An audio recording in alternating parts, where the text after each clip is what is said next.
Before I start today's message, oftentimes pastors are called, and usually with the intention of growing the church and growing buildings and doing all kinds of things that are visible. And it seems to me that one of the ways that many churches have done that and many pastors have done that is to fall into the situation where the psychology of it, that if I just tell you how wonderful you are, and how God has this wonderful plan and you're going to be this awesome person, and that you're going to do awesome and great things, that you'll want to come hear how awesome you are. Well, I'm sorry, I can't do that. Because first off, you're not that awesome, and neither am I. But our God is. How great is our God? And as we just sang, there has never been and there will never be another God like ours. So we talk about who He is and what He has done for us. And I believe in sometimes, as Jesus has said, narrow is the way and few who find it, but we will find those who are genuinely committed to following Him. And if that takes a while, that takes a while. We have taken a look at people in the last several messages who have determined not to bow their knee to other gods and other requirements, but to worship and obey and trust God alone. Now, none of these people started out thinking that they were going to be great, wonderful people and were going to be included in the Hall of Fame of faith and all these types of things. They just basically lived their lives. The three Hebrew young men didn't start out to say, gee, I want to find out how God is going to save us through the fire. They simply said, I'm not going to bow down and worship that idol. Daniel didn't say, well, I'm going to start praying because they made it illegal to pray and show how God can save me through the lion's den. He just continued to pray without ceasing because that's what people are called to do. It wasn't like Nehemiah decided that what can I choose to do that will get the most opposition and do that? He said, I'm going to do a good work and I'm going to continue doing it whether you like it or not. Esther didn't become Queen Esther because she thought she was going to deliver the people of God, but found herself in that position to be able to do so and is willing to risk her life for it.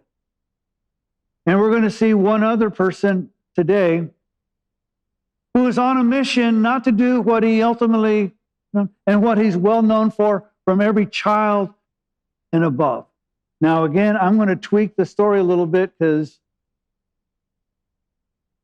it's not how we like to sing about it, not like how we talk about it. And so in 1 Samuel chapter 12, we see this.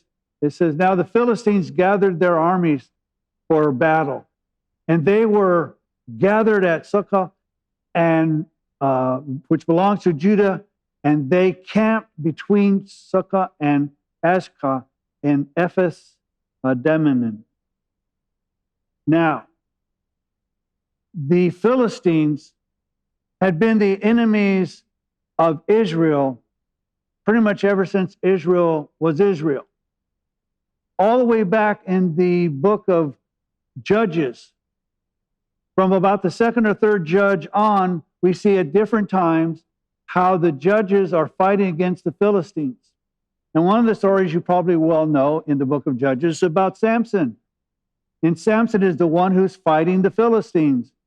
And Samson is the one that the Philistines were able to capture because he chose to be deceived by Delilah. Because he had plenty of opportunities not to be deceived, but because of who he was and his lust and whatever, he continued to accept her deceptions to when he's got his hair cut and lost his strength. But in his final days, he determined to bring them all down because he knew who his God was. And so this is continued from the book of Judges into Samuel, which Samuel is one of the last judges. And we have now King Saul. So we have a different administration. And the Philistines are again attacking Israel. And so their army is camped on one side of the valley and another camp on the other side. And Saul and the men of Israel were gathered and camped in the valley of Elah and drew up in battle array to encounter the Philistines. So they were there to fight the battle. The Philistines stood on the mountain on one side, while Israel stood on the mountain on the other side, with a valley between them. So we've got these two armies encamped on different mountaintops with a valley in between. And the reason that the armies are camped on the mountaintops is because that's strategically advantageous. It's easier for you to defend from a position of height than it is to scale the height and fight. So they're doing very smart strategic battle formation. However, things change. Then a champion came out from the armies of the Philistines named Goliath from Gath, whose height was 6 cubits and a span. Now, we're not real sure about the length of a cubit. We talk about the arm length and whatever. It's pretty much everybody has agreed that it's about 18 inches, which means he's over 9 feet tall. Now, that's pretty impressive in today because we see people like Shaq and others who are 7 feet when we go, wow, that's a big dude. But this is at a time when probably the average height of a person was about 5'2". So this guy is almost twice as tall as anybody in the army of Israel.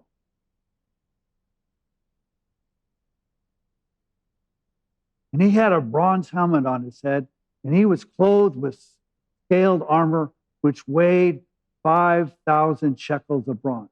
Now, I don't know how much 5,000 shekels of bronze is, but it sounds like a whole lot. And it sounds like this dude is not only big, but he's got big armor. He also had a bronze greaves on his legs and a bronze javelin flung between his shoulders. So not only his chest and stomach protected, his thighs and his shins are. So we got this big guy who's basically a tank. And he's standing out there. And he's got this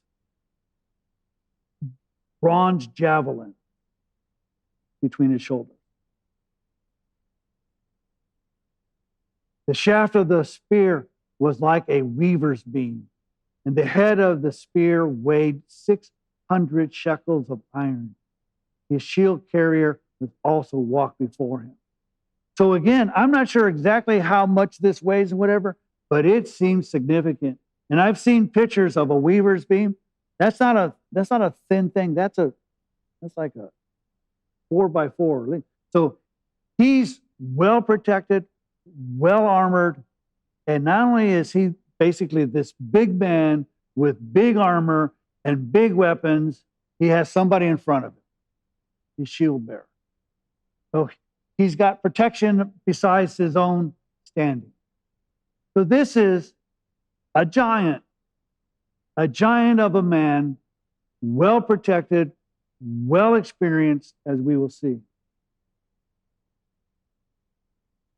And he stood and shouted to the ranks of Israel and said to them, "Why do you come out to draw up in battle array?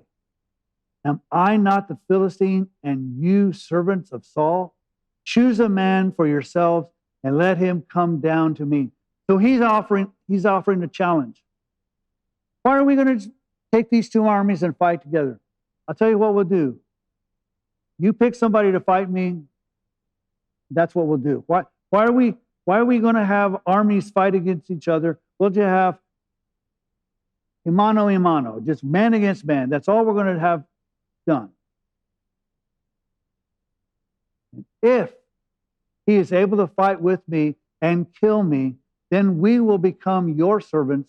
But if I prevail against him and kill him, then you shall become our servants and serve us. So here's the challenge. You fight me and win. There's no war. We just become your servants. However, if I win, you become ours. That's the challenge. And I would say, if you were looking at it, it would be a pretty safe challenge. Because there are not a whole lot of people who are going to be equal to Goliath's massive ability of height, strength, and armor. Again, the Philistines said, I defy the ranks of Israel this day, and give me a man that we may fight together. So he is now mocking the people of God. I defy you. Come, I don't think you're man enough. Come on down, fight me, you coward. And what happened? When Saul and all Israel heard these words of the Philistines, they were dismayed and greatly afraid. They became fearful of the words of Goliath, fearful of what he might do, because they know who they were and who he was. Afraid.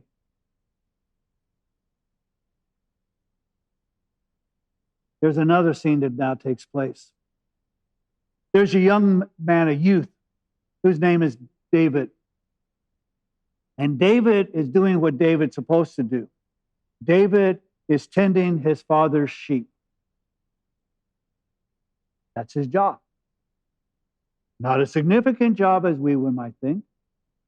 Not a wonderful job. He's just a shepherd. Big deal.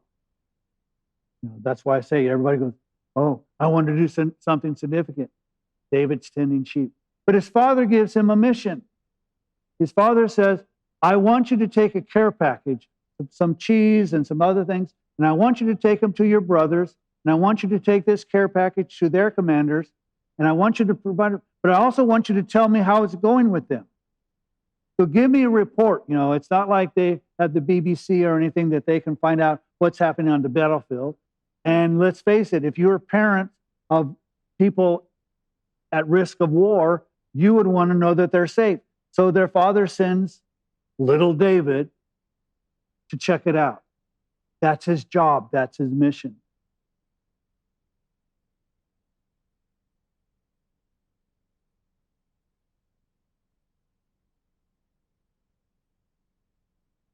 So David arose early in the morning.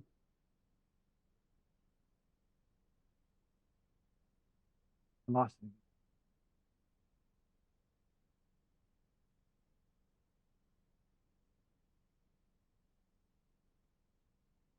So we have a little bit of technical difficulty on my fault. Theirs. So David arose early in the morning and left the flocks with a keeper and took the supplies and went as Jesse had commanded him. And he came to the circle of the camp while the army was going out into battle array, shouting the war cry. And Israel and Palestine drew up in battle array, army against army. Then David left his baggage in the care of the baggage keeper and ran to the battle line and entered in order to greet his brothers. So he's doing what his dad had said to do. And as he was talking with them, behold, the champion of the Philistines from Gath, named Goliath, was coming up, and the army of the Philistines, and he spoke these same words, and David heard them. So now David is hearing what Goliath is saying, how he's taunting the armies of God, and how he's ridiculing them, and he's seeing the response of the soldiers in Israel. So it continued on. And when all the men of Israel saw the man, they fled from him and were greatly afraid. The men of Israel said, have you seen this man who is coming up? Surely he is coming up to defy Israel, and it will be that the king will enrich the man who kills him with great riches and will give him his daughter and make his father's house free in Israel. So there is this offer of a price.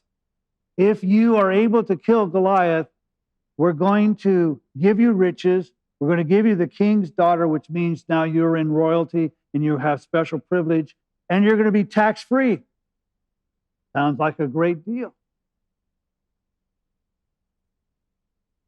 Three great things. You're going to have great significance. You're going to be in the royalty. You're going to be rich, and you're going to have it riches tax-free. Then David spoke to the men who were standing by him, saying, "What will be done for the man who kills the Philistine and takes away the reproach from Israel? For who is this uncircumcised Philistine that should taunt the armies of the living God?" So David takes it personal. David goes, who is this guy that he should do this? That this, he named called, this uncircumcised Philistine, which basically says he's not following God's command. Why should be afraid of this guy? So what will the king do? Now, this somewhat bothers me personally. Because I wish David would have just said, I'll take him on.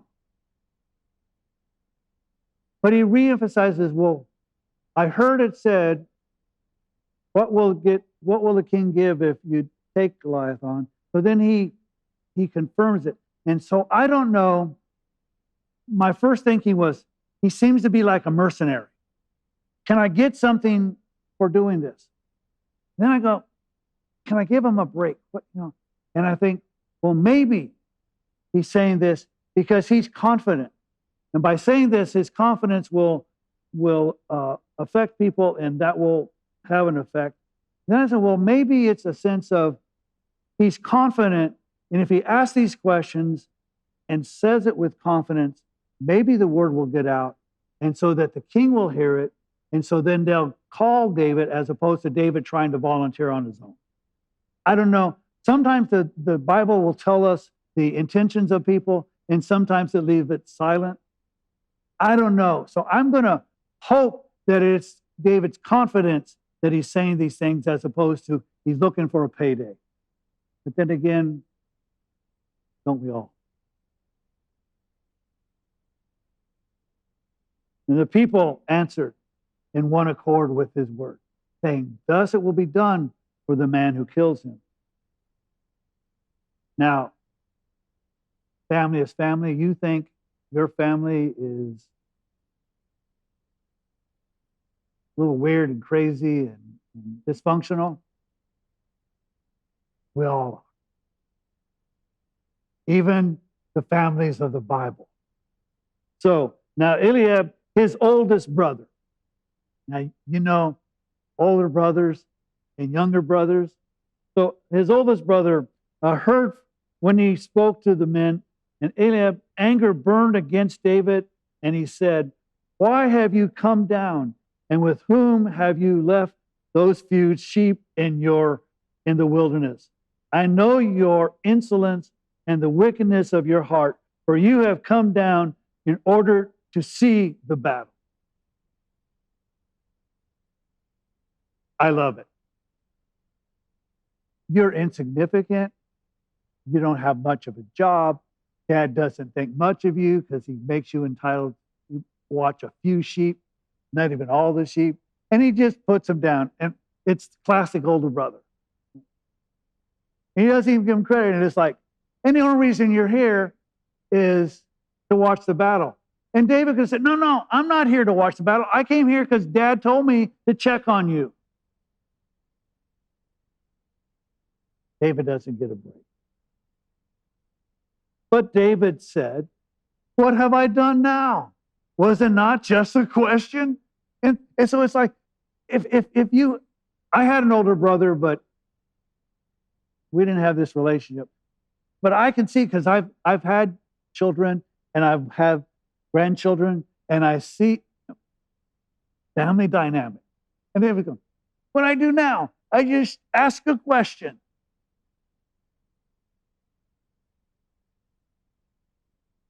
But he's persistent. Then he turned away from him to another, and he said the same thing. And the people answered the same thing as before. He keeps asking, what's going to happen to the guy who defeats Goliath? So now I'm thinking it's not just being a mercenary. He's trying to show I'm confident. And even with my brothers ridiculing me, I'm still going to keep on asking the question. And when the words which David spoke were heard, they told them to Saul, and he sent for him. And I think, again, I'm hoping this is the reason David keeps asking this question, is that the king might hear that David wants to know, and David is, in essence, volunteering, but not so much saying, raising hand, say me.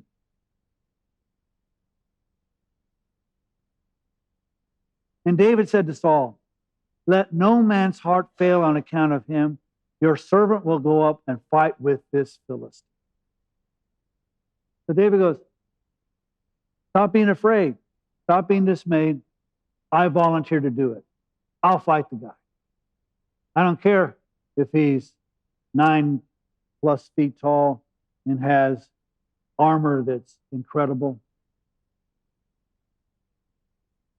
Then Saul said to David, you are not able to go against this Philistine to fight with him, for you are but a youth, while he has been a warrior from his youth. So Saul's gone, thanks for the volunteering, but you're not the guy. Because you're not old enough, and however old you are, he's had that much experience fighting. It's like saying, okay, before you ever go to boot camp, we're going to have you take on a Navy SEAL. Don't think it's going to work out well. And so Saul says, I appreciate your willingness, but you're not the guy. But David's not going to take no for an answer. But David said to Saul, your servant was tending his father's sheep when a lion or a bear came and took a lamb from the flock. And I went out after him and attacked him and rescued it from his mouth. And when he rose up against me, I seized him by his beard and struck him and killed him. So David in one story tells two stories of how a bear and a lion had taken his father's sheep, and he wasn't content to let that get away. And he tracked it down, killed it, and was able to do so.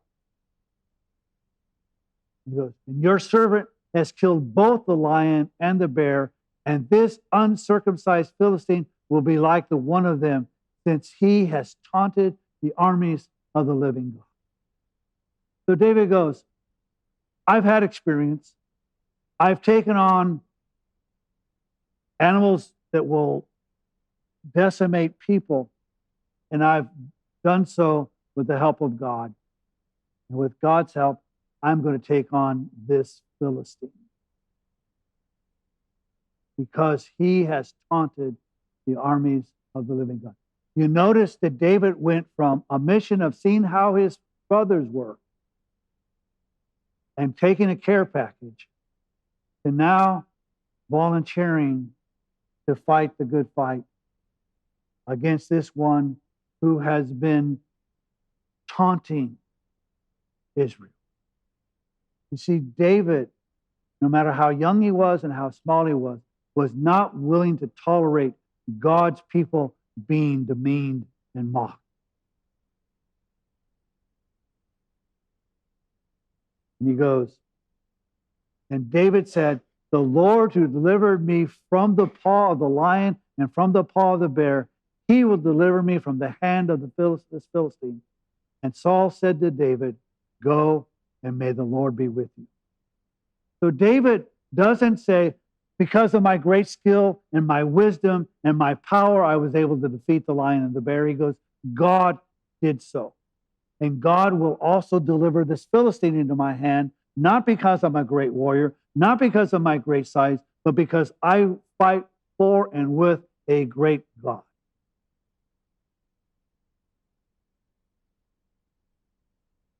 Then Saul clothed David with his garments and put on a bronze helmet on his head, and he clothed him with his armor. So they set him up for the battle. And David girded his sword over his armor and tried to walk, for he had not tested them. So David said to Saul, I cannot go out with these, for I have not tested them. And David took them off. It was a good effort to say, we're going to give you the protection. We're going to make you like a soldier. Now, Saul was a big man, and David is a youth. And even if they fit him well, David's going, I'm not used to fighting with this. So I'm not going to use it. I'm not going to use the typical weapons of war that you provide for me. So he took his stick in his hand and chose for himself 5 smooth stones from the brook and put them in his shepherd's bag, which he had even in his pouch. And his sling was in his hand, and he approached the Philistine. Now I want you to catch the picture of this. Here's Goliath, a 9-foot-plus man who's big and strong and armor. And here's this little youth. He takes a stick and a stone. Find it interesting, he didn't take a stone, he took 5 of them. But I think there's a reason he takes a stick. He also takes a sling, which is his weapon. But to a sword fight, he takes a stick and 5 stones. I would pretty much bet everybody in this room and any military expert would say, you probably shouldn't take a stick to a sword fight. Just saying. May not work out well for you if you take a stick to a sword fight, especially a sword fight where the sword is probably much bigger and longer than your little stick. But David goes with his stick and his 5 stones that he has in his pouch and his sling. Then the Philistine came on and approached David with the shield bearer in front of him. Here's this big, strong, burly guy who's got to have somebody out in front. And when the Philistine looked and saw David, he disdained him, for he was but a youth and ruddy, which means he's kind of red complexion, and with a handsome appearance. So he's gone, you're not a fighter. You're a model. You're a cute little boy. Go do what cute little boys do, because I'm here to fight. And so he rips him and he disdains him and he mocks him. He does what he's been doing. He's been mocking Israel. Now he's mocking David. Then the Philistine said to David, Am I a dog that you should come to me with sticks? And the Philistine cursed David by his God. I think that's the reason he took a stick. He got Goliath looking at the wrong thing. What are you going to take the stick and throw it and think I'm like a dog and going to chase it? So he's got him concentrating on the stick. And while he's concentrating, he's cursing David by his God. Now, the Philistines' God was a god by the name, and God, little g, was Dragon. That was their God. Later, we'll see, if you read in the scriptures, the Philistines will eventually sometime capture the Ark of the Covenant. And they put the Ark of the Covenant by a idol of their God. And when they come back, their God is fallen down, face down in front of the covenant. And they go, no, that's not right. So they put him back up. Next day, he's face down, bowing in front of the Ark of the Covenant. I love God just going, even your gods are going to bow down before me. And so eventually they start suffering the plague and they say, get this thing out of here. So this fight with the uncircumcised Philistines continues on and continues on. But they worship this particular God. And so he curses David by his own God.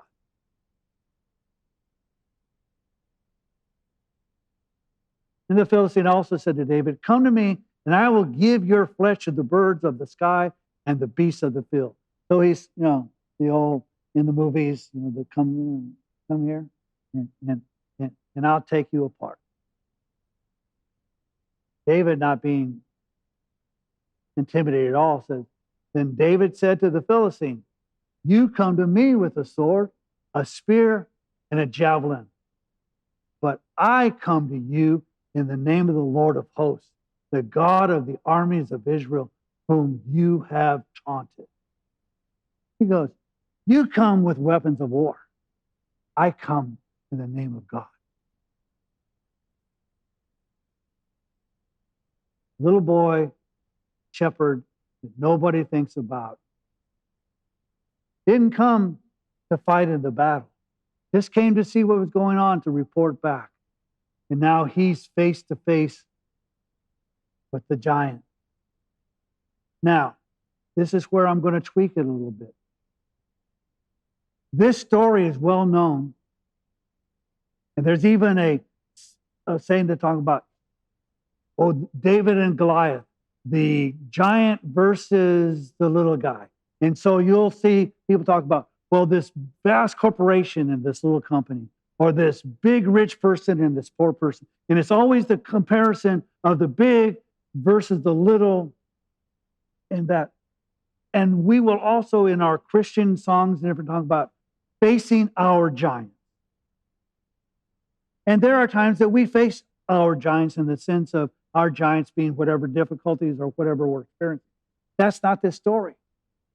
David is not facing his giant. He's facing a giant who's taunting God. So much more important. God will give you strength to face your giant. David is fighting against those who taunt God and his people. Not his giant.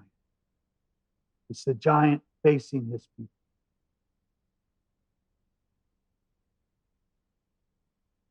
And then he goes on to say, this day the Lord will deliver you into my hands, and I will strike you down and remove your head from you, and I will give your head, I will have head from you, and I will give the dead bodies of the army of the Philistines this day to the birds of the sky and the wild beasts of the earth, and that all the earth may know that there is a God in Israel. So David says, I'm taking you out because God is going to help me take you out.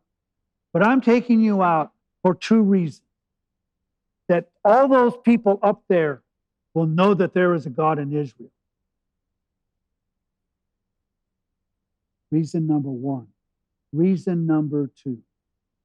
And that all this assembly may know that the Lord does not deliver by sword or by spear, for the battle is the Lord's, and he will give you into our hands.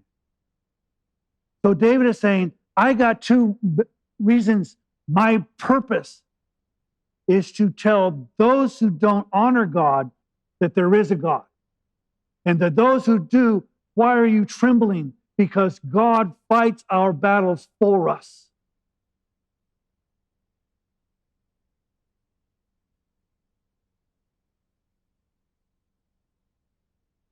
Then it happened when the Philistine rose and came and drew near to meet David, that David ran quickly towards the battle line to meet the Philistine. So Goliath starts to close the gap, the distance between them, and David doesn't wait for him. David closes the gap as well. You would think that David wouldn't, because the more distance he has, the better opportunity to use the 5 stones. But the closer the gap becomes, the less opportunity he has to use more than one.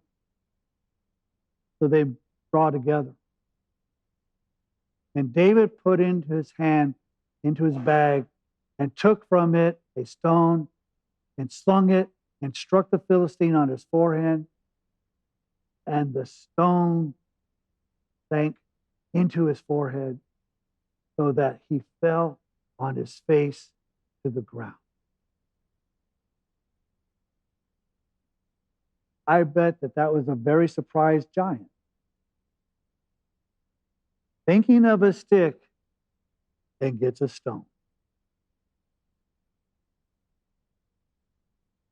Thus, David prevailed over the Philistine with a sling and a stone, and he struck the Philistine and killed him. But there was no sword in David's hand.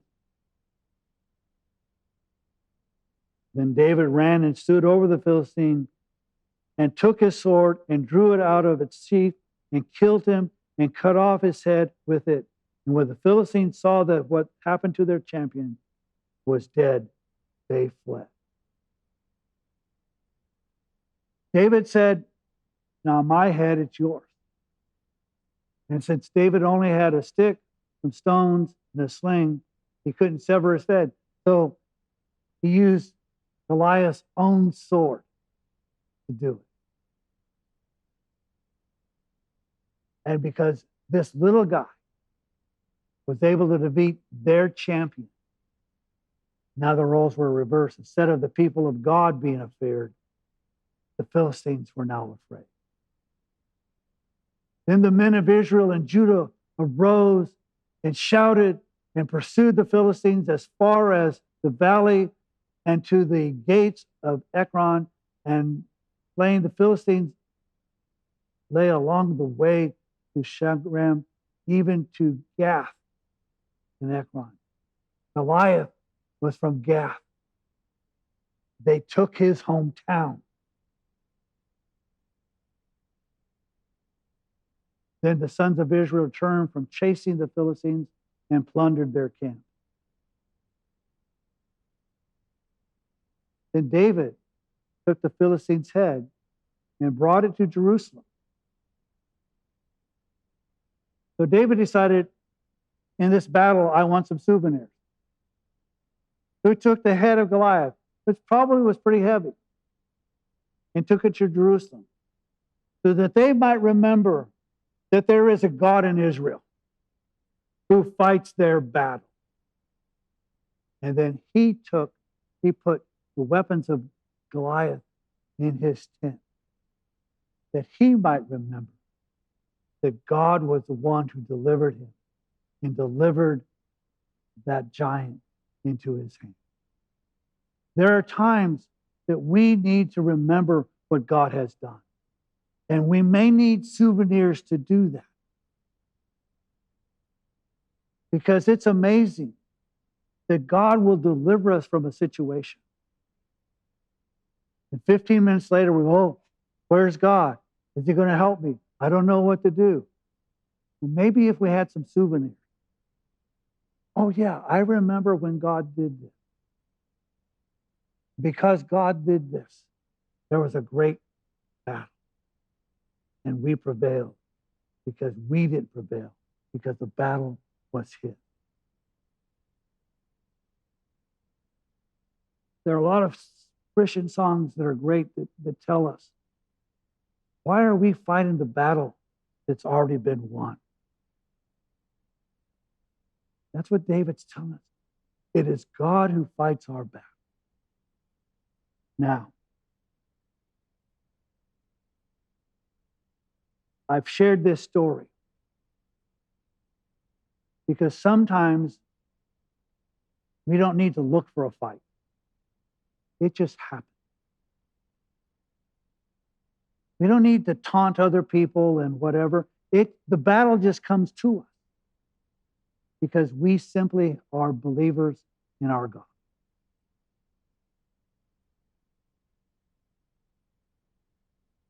David didn't go to the battle line to fight Goliath. He went to do what his dad told him to do. And sometimes we may face Goliath because we're doing what our Father told us to do, which may seem at the time insignificant and unimportant. But it's amazing what God will do with people who obey him and do what he said and fight battles not on their strength, but on his. And this story has a wonderful ending. Just like the 3 Hebrew men, that story of someone else being in the fire and they were delivered from it, had a wonderful ending. And just like Daniel being in the lion's den had a wonderful ending. And just like Nehemiah was able to complete the wall around Jerusalem, had a wonderful ending. And just like Esther, who was willing to go and face the king when she wasn't called, and the people of Israel were saved because of her willingness to do so, had a wonderful ending. But I want us to be reminded, just as those three Hebrew men had said, our God is able to deliver us, but even if he does not, we won't bow down and worship. And my point here is, even if Goliath takes off our head, I'm not going to tolerate God being mocked. Because I would rather die fighting for the name of my God than tremble hoping somebody will deliver. I would rather God say, you know, this time, Joe, I'm not going to save you because your death will provide more glory. Okay, God, if that's what you want, that's because it's about you anyway. Or even if he doesn't show up, and maybe at the end of life and when all the things, he goes, well done, thou good and faithful slave. I hear that, and it'll be worth it. Or maybe if I never hear anything, that the world might know that there is a God, and our God is Lord. And hopefully by my life and by your life, or by my death or by your death, that others may know, both those who are lost and those who are believers, understand that there is a God and the battle is his.